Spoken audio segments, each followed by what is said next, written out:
அர்ஜுன், நீ என்னை எந்த அளவுக்கு நம்புறேன்னு எனக்கு தெரியல. நான் உன்னை முழுசா நம்புறேன். எந்த வாட்டி நீ மனசை உடைச்சிடாது, உடைக்க மாட்டேன்னு நம்புறேன். அப்புறம் என் உயிரே என்கிட்ட இருக்காது. அப்படி டைலாக் எப்படி சொல்லிட்டு தெரியுமா? இந்த ஐ லவ் யூ. ஒரு பெரிய ஹோட்டல்ல இருந்து ஷூட்டு. நாங்க ஃபர்ஸ்ட் அந்த அந்த ரிசப்ஷன்ல எல்லாருமே நின்றோம், ஜூனியர் ஆர்டிஸ்ட் நாங்க எல்லாமே இருந்தோம். அப்போ வந்து நீங்களாம் எதுக்கு இங்க நிக்கிறீங்க அப்படின்னு சொல்லிட்டு எங்களுக்கு வந்து கார் பார்க்கிங் அந்த அந்த இது இருக்குல்ல, அந்த இடத்துல வந்து நீங்க இருக்கணும்னு சொன்னாங்க. ஸோ அப்போ எனக்கு வந்து பயங்கரமா ஹர்ட் ஆச்சு.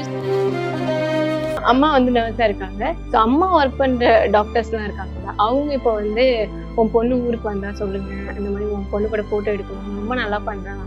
அப்போ என் அம்மா வேலை பார்த்த இடத்துல அவங்களோட இப்ப டாக்டர் நர்ஸ்னா அவங்க வந்து சொல்லும் போது என் அம்மா வந்து ஒரு மாதிரி ப்ரௌடா ஃபீல் பண்ணாங்க. ஸோ அந்த விஷயம் அது அவங்க பயங்கர இன்னசென்ட் கூட. ஸோ அந்த மூமெண்ட் அம்மா பத்தி பேசின கண்ணு கலங்குது.